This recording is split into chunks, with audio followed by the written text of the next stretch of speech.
Nakuna ng CCTV camera ang pagnanakaw ng isang nakatatandang babae pa man din. Sa emergency room po yan ng East Avenue Medical Center sa lungsod ng Quezon. Ang ninakawan niya o ang ninakaw niya ay bag ng isang doktor. Si Teresa Andrada, Nakaleto 24.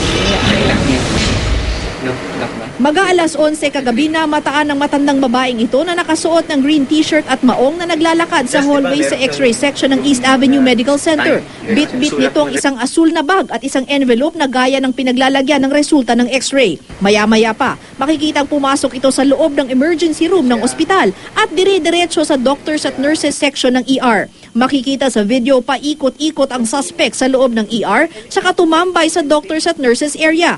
Maya-maya lang may kinakawayan ng matanda, tila may sinisenyasan. Sa susunod na video makikita na ang suspect na umuupo, sabay dampot ng kulay puting bag na pag-aari ng isang doktor. Tsaka dali-dali itong tumayo at lumakad.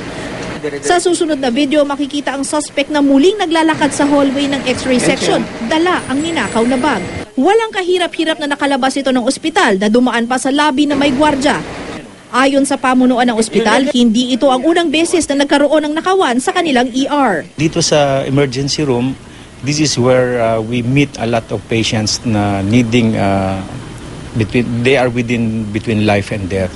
So ang ating mga health workers ay talagang nakatuon dun sa mga pangangailangan ng ating mga kababayan na nangangailangan ng lunas. Kaya lang, marami tayong kababayan din na parang pinagsasamantalan yung kalagayan nila.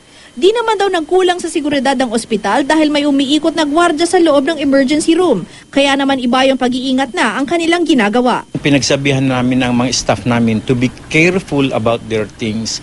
And at the same time, gusto namin yung body system, yung mga nurses, yung mga aides namin, ay kung minsan din titignan na nila yung mga gamit ng aming mga doktor. Teresa Andrada, Nakaalerto, 24.